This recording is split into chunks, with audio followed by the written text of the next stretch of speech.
Hey, IB Physics. I thought you might find it helpful to have a really quick directions video. So this is the Star in the Box website.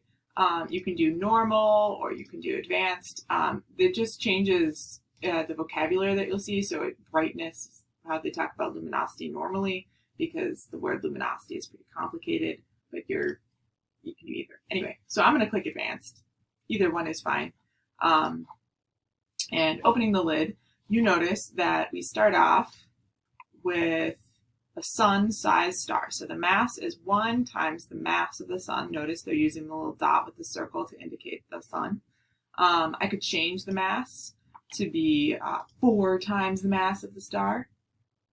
And so notice that there's this little dashed line. It shows how the star is going to move along the HR diagram over time.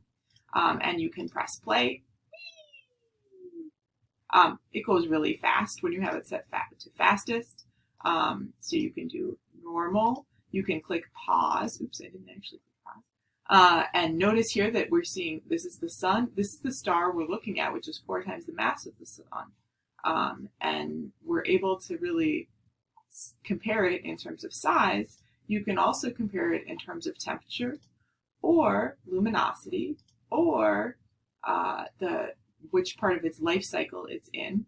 And again, the advanced one has more complex vocabulary. These different parts of the life cycle are even beyond the scope of IB physics and into astrophysics in college. And we have the mass, because weirdly, the mass of a star actually changes over its lifetime.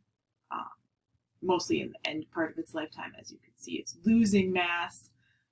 That means that it's blowing that mass away from it. And so you can keep track of it and see what happens. Pretty cool. There's some dramatic changes. And so any of these would be great things to investigate. So you could say, okay, well, how does the size of a star change over its lifetime? You probably noticed that some things were changing. You might say, okay, how does the temperature of a star change over its lifetime? That's also pretty obvious on the HR diagram, but could be an interesting thing to look at. You could look at different masses and say, okay, well, what changes as the mass changes? As you get bigger and bigger stars, maybe do their temperatures change? Do their sizes, how much do their sizes change? How much do their lifetimes change? So the total lifetime of the star is down here, or the lifetime as it's going through its lifetime. So you could have that be something you're looking at. And so we're watching it. It's gone off the main sequence. You could look at how long it spends on the main sequence. Or you could look at its total lifetime. So wait till it dies. The star hasn't died yet. It's becoming a red giant. Ooh, red giant. Ooh, it's a thermally pulsing asymptotic giant. Ooh, pulsing means it's like getting bigger and smaller and bigger and smaller, pulsing. There's actually a lot of stars that do this in the sky that we can see because they're pretty bright. Now it's dead. It's a carbon oxygen white dwarf.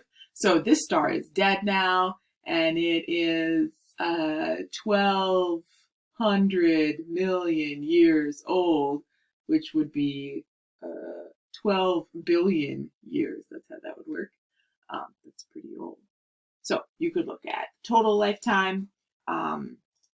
You could see how their phases that they live in change. Ooh, I didn't know that you can click on the phase and it moves to that part of the HR diagram. Cool. You learn something new every day, guys. Anyway, so whatever you want to look at, pick it, investigate it, spend as much time as you want on this. You could spend 5 minutes playing with this. You could spend 25 minutes playing with this. I don't care. You do you. Then tell your classmates about it and respond to someone else. Cool.